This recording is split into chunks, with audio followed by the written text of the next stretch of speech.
Hey, Storytime friends, this is Mrs. Lawson again with another book. This one is by John Grant. It's one of my favorite poets, and it is called 10 Rules You Absolutely Must Not Break If You Want to Survive the School Bus. It's illustrated by Michael Allen Austin, and as I said, written by John Grant. And it was a Bluebonnet nominee several years ago. I remember Miss Brown reading this to us in the library and just absolutely loving the alliteration inside of it. So listen for that repetition of sound as well as some good onomatopoeias. So this is from 2011 and it's a Clarion book. And here we have the houses on the street as the school bus is just starting to come up the road.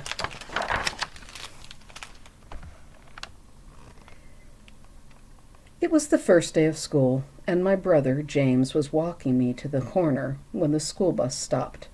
I'd never taken the bus before, and to be honest, I was a little bit nervous. But James was a school bus expert, and he promised to help me out. A couple of kids and their parents were already at the bus stop. There was a house with a fenced-in yard at the corner, and inside the yard there was a dog barking like crazy. I couldn't see him, but he sounded like an Arctic wolf that hadn't eaten all winter. That fence looked old and rotten. "Better stay back," said James. "That dog sounds nuts." "No lie," a big kid said to my brother. "I heard he ate a first grader last year."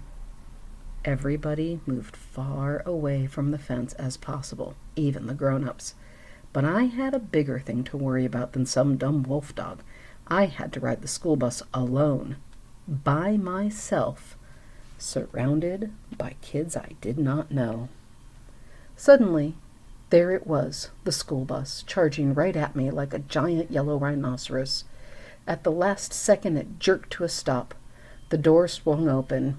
Man, what was that smell? Last year's barf? James waved and walked away. That's when the big kid pushed me aside, knocking my backpack to the ground. By the time I picked up all my stuff, everybody else was on the bus. I climbed aboard. The driver was nasty looking. "Hurry up, kid," she said. "I don't have all day, you know." The first row of seats was empty, but I kept going because of Rule 1. Never sit in the first row. The second row was filled, and the third too. There were kids of every shape and size and color of the bus, and one of them was staring at me. I felt like a zebra at a lion party. The fourth row was filled, the fifth, the sixth. Oh no, every seat was taken except in the last row. But I couldn't sit there because of Rule 2. Never sit in the last row.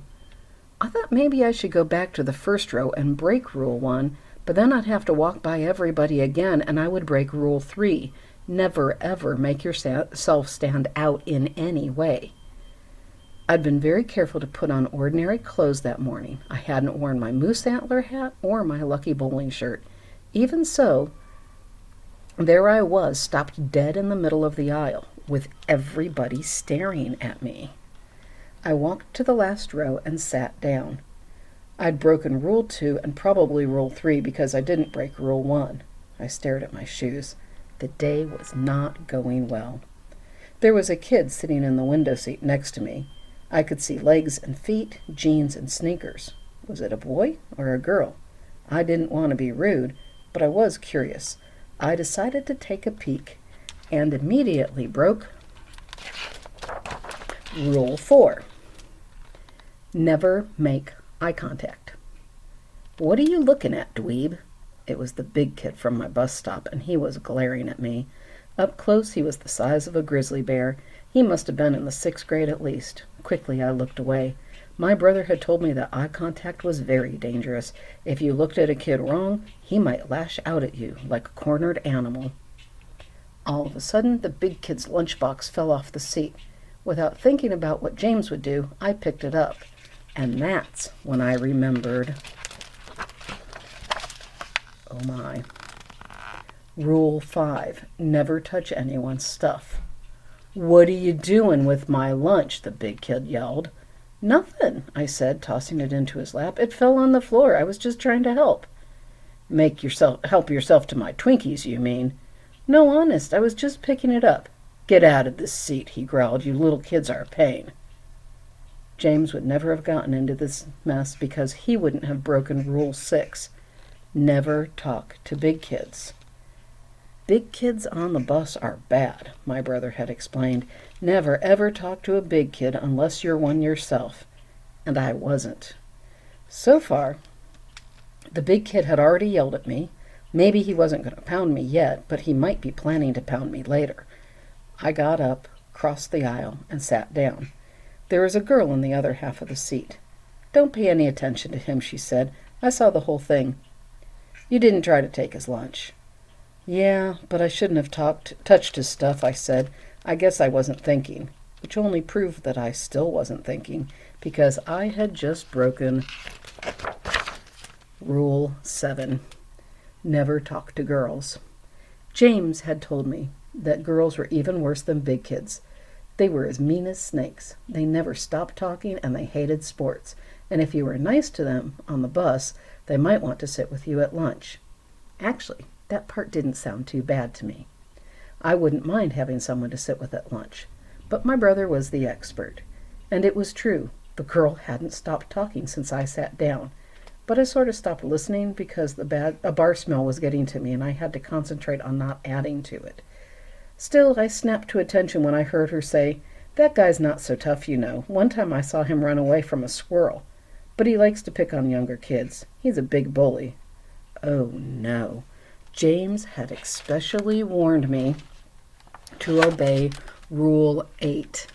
Never mess with a bully. Every bus has a bully, he said. It could be a big kid or a little one, a boy or a girl. It doesn't matter. If you make the bully mad, your life will be miserable. I spent the rest of the bus ride imagining the bully beating me up all the way through grade school, high school, and college. Finally, the bus screeched to a stop and I escaped. I found my classroom, met my teacher, and sat down with the other kids. The rest of the day went okay, and one nice thing actually happened. At recess, I was watching a game of kickball. I saw the talking girl from the bus. She was captain of one of the teams, and she was really good. Anyways, while she was waiting for her turn to kick, she came over and talked to me. And talked and talked. She told me that she took acting classes on Saturday, and yellow was her favorite color.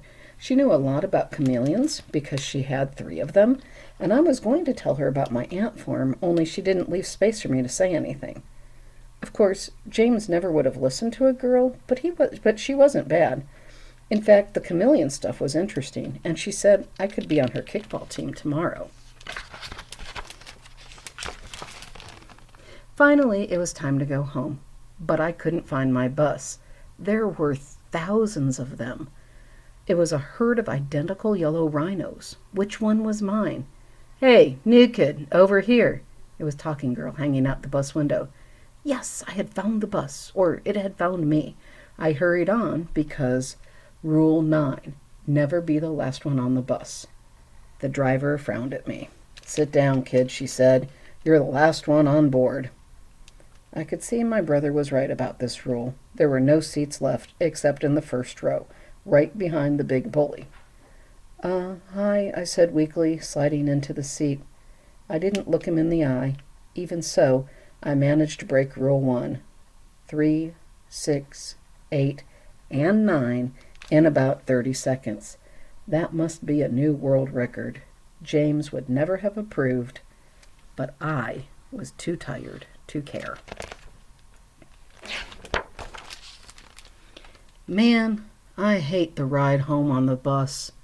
Yikes, the big bully was talking to me? Really? I said carefully. Yeah, I always get a bad seat, like this one. He stared right at me as if it was my fault. And I hate when the bus stops. You mean because of where the bus stops? You mean because of the dog, I said? The big bully grunted, which I took to mean yes. Yeah, I said. What if it gets loose? That would be really scary. He nodded. Do you think the bus driver could stop across the street? No. Have you ever asked her? Are you nuts?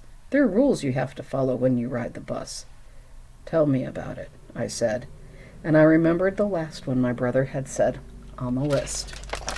Rule 10.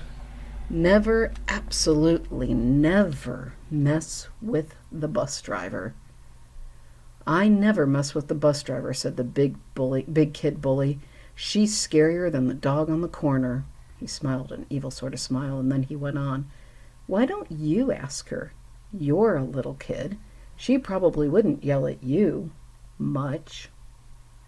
I thought it over. I had already broken every other rule. I might as well go for 10 out of 10. Miss School Bus Driver Lady, I said, half standing to get her attention. Yeah, what? Sit down, kid, she squawked. No talking to the driver. But I wasn't going to quit now. There's a scary dog on the corner by our bus stop, I said. Could you please drop us off on the other side of the street instead? Is that all? No sweat, kid. Now sit down. And that was it. I sat down. The big bully looked impressed. Wow, good work, he said. And then he caught himself and frowned. Little kids get away with murder, he growled. Maybe that was true, but I still felt brave. I had broken every single one of my brother's rules. Even so, I hadn't gotten pounded, and I hadn't even barfed on the bus. I walked on people's lawns all the way home. James was waiting for me. He was so anxious to find out what happened that he was jumping up and down like a spider monkey. How was school today, he said. Where'd you sit? Did you get pounded? Who's the bully? Is the driver mean? You didn't talk to any girls, did you? Was it terrible? It was okay, I said. I think I'll be all right, and I learned something I never expected to learn. Oh, yeah, he said. What's that? I grinned at him and said, what do you see back here? Is that the bully? What's he running away from? A little tiny squirrel. Maybe he really is afraid of squirrels. Rule 11. Never, absolutely never pay attention to your big brother's list of 10 rules you absolutely must not break if you want to survive the school bus. So there we have our story of how one young friend survives his day, his first day on the bus ever. I hope you have a great day. If you get a chance to find any of Mr. Granditz's poetry, some great books out there. He's got Blue Lipstick and Technically It's Not My Fault, which are two favorites of mine. But I hope you have a wonderful day yourself.